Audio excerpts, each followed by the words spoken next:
What's up, everybody? Welcome back to Empire Sports Talk. I am your host, Roman Janero, and I'm a little bit late on this, honestly, but I want to talk about TJ Watt. I almost said JJ.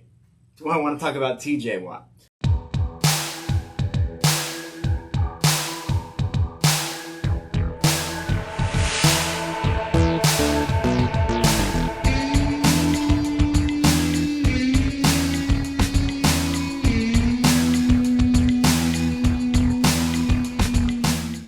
So earlier this week, the NFL caught fire when TJ Watt, a player who usually does not use social media or take to social media to broadcast his every thought like some players, posted a cryptic tweet where it was simply a peace out symbol and a picture of him in a Pittsburgh uniform.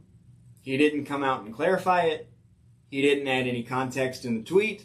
But what is being assumed is that this is in response to A, Myles Garrett being paid by the Cleveland Browns, or the ongoing drama with Aaron Rodgers not deciding yet to play for the Pittsburgh Steelers. Now, TJ Watt, obviously, for the last several years, has been one of the best, if not the best, defensive player in the NFL, hands down. So let's take this into account. He saw Myles Garrett get his contract, making him the highest paid player at that position. TJ Watt also plays that position in the same division. And quite honestly, more is expected of the Pittsburgh Steelers than of the Cleveland Browns. Especially, both teams are in need of a quarterback. But assuming said quarterback gets put in place, because both teams will have a quarterback by the beginning of the season, whether it's Aaron Rodgers, Shedeur Sanders in Cleveland, whoever it is, both teams are going to have one. So assuming the quarterback is in place, Pittsburgh has a better coach. Pittsburgh has better weapons around the quarterback position. Pittsburgh has, I'd say a better defense. But if Cleveland is back to what they were 2 years ago as opposed to last year, it was one of the best defenses in the NFL. And TJ Watt has played his whole career in Pittsburgh. Now, if this is a request to be traded, I tend to believe this is more about his contract. There were reports that Pittsburgh and TJ Watt were at the negotiation table to negotiate the contract, and things did not go super great. I don't think Pittsburgh was expecting TJ to give them a hometown discount, but I did read that they were a little blown away by his expectation of a contract. Now, usually when these things occur, it's because a player believes that they should be the highest paid player at the position. And with the exception of Myles Garrett, I would say that TJ Watt does deserve to be the highest paid at that position in the NFL. But if you look at their stats side by side, TJ Watt pretty much outperforms Myles Garrett in every statistical category. And Myles Garrett just signed a $160 million contract, including $89 million fully guaranteed, making him the highest edge rusher in the league, obviously. And there is an article in the Pittsburgh Post-Gazette, and the headline reads, "If the Steelers are having trouble locking up TJ Watt, they have the Browns to blame." And they do. But this is how these things go in professional sports with these contracts. As I said, I believe that contracts should be honored the way they are, and I do believe that, if I'm not mistaken, TJ is expected to be a free agent relatively soon. But TJ's sitting here looking at Myles Garrett get paid, and he's looking at his own stats, and he's saying, mine are better across the board. And our team, with a quarterback, is in a better position to make a run at a championship. And I'm a huge reason why. They were just aggressive this offseason going to get DK Metcalf. They have spent money this offseason. Maybe that's what TJ is upset about. That they're willing to spend money to acquire new people, but they're not willing to reward their superstar edge rusher for the years that he's put in and the numbers he's put up in Pittsburgh. So while this gets resolved, whatever it is, whether they work out a contract or he gets traded, that begs the question, and that's the point of this video, where are the teams that make the most sense for TJ Watt? And a couple came to mind immediately. One, although not super seriously, is the Green Bay Packers. When TJ's brother JJ gonna leave the Texans, the Packers and Steelers were considered the favorite. One, because at the time both of JJ's brothers were on the Steelers. Two, because being Green Bay, because the Watt boys are from Wisconsin. Both JJ and TJ played, and maybe Derek, I don't remember. Tell me in the comments where Derek played college football, I don't remember. Both TJ and JJ played at Wisconsin.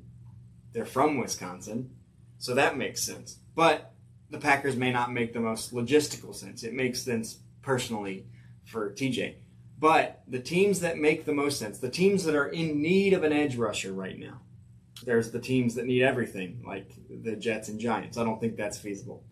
But the teams that were really interesting to me that could actually make a huge difference were the Washington Commanders, who have been very aggressive in the last 2 years to build around Jaden Daniels, and they were in the NFC Championship game a year ago. That could be huge.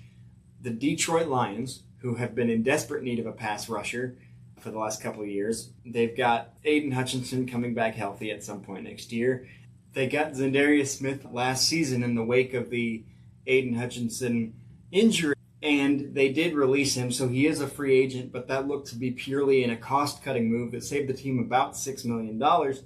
And Smith is reportedly interested in re-signing with Detroit, as he was spotted recently courtside at a Pistons game. Now, in the event that they don't, or in the event that one of those guys would be willing to move to the interior, potentially pairing Za'Darius Smith, Aiden Hutchinson, and TJ Watt on a defensive front could be absolutely lethal for a Detroit Lions franchise and a fan base that is desperate to finally get their hands on a Super Bowl trophy.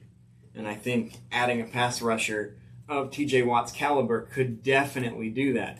And the other one that is super interesting to me, and actually if I was not putting money on it, but if I was rooting for one of these outcomes, obviously I love what's happening in Detroit, I love Dan Campbell, I love what's happening in Washington with Jaden Daniels, but of the three, this is the most interesting to me because it, A, fits the biggest need, B, if they can re-sign their other free agent in the process, this could also lead to a pretty lethal combination, is the Cincinnati Bengals. Now, TJ's brother JJ was briefly linked to an unretirement with the Cincinnati Bengals, however seriously or not you want to take that, when the soccer team he owned, Burnley, went on a shutout streak, and the goalie made a bet with JJ on, if we shut out the rest of the season, you're going to come out of retirement and join the Bengals. And Watt agreed to it, not realizing that the Burnley goalie would then go on to have an extensive shutout streak, to the point that JJ was like starting to work out again and tweeting about looking for houses in Cincinnati and being like, man, I'm starting to sweat. However serious that was, it did get a lot of noise in the offseason. So maybe Burnley's goalie, when JJ are in TJ Watt's ear to go to Cincinnati, maybe he's upset enough with the Pittsburgh Steelers to go to a rival who, by upgrading their defense with him, would be in a better position to get to a Super Bowl. And then on top of that, the Bengals are currently in a situation with Trey Hendrickson where he's still on the team. They've granted him permission to look for a trade, but apparently, reportedly, they've already turned down multiple offers for Hendrickson. So if they can convince Hendrickson to come back like they seemingly did with T. Higgins, because he was reportedly wanting a trade after they tagged him last year, then they got the contract done with him during the season. So if they can do the same with Trey Hendrickson and pair him potentially with Watt, I think we're in a situation where, because again, last year, even with Hendrickson, last year, Cincinnati's defense was bad. Cincinnati missed the playoffs, but it wasn't for lack of trying offensively. Joe Burrow put up probably the best numbers in the whole NFL a year ago. He probably should have gotten MVP consideration, except for the fact that the Bengals' record was bad because they were losing games like 35-30 or 28-27 because their defense couldn't stop a leak. So if you add somebody like Watt, if you convince Trey Hendrickson to return, then you can plug the other holes that you need to fill on defense, because who wouldn't want to play on a defense that includes Watt and Trey Hendrickson? Trey Hendrickson put up monster numbers last year as well, but it seemed like he was doing it by himself. But I definitely think, and so that's why it's the most interesting to me, Detroit and Cincinnati are the most interesting potential destinations for TJ Watt if things don't work out in Pittsburgh. But Cincinnati, to me, I would love to see that because I'm a big Joe Burrow fan. I'm a big Zach Taylor fan. I would love to see him go to Cincinnati. But all of this is speculation. Even anchors on other networks have acknowledged we don't know what this means, but it's not going to stop us from analyzing the heck out of it. So all this analysis for a simple peace sign on Twitter or X in a Pittsburgh Steelers uniform, it could mean something else entirely. It probably doesn't. It probably has to do with his contract, given the timing, given the picture, given the reports that Pittsburgh and Watt have had negotiations and they haven't particularly gone well.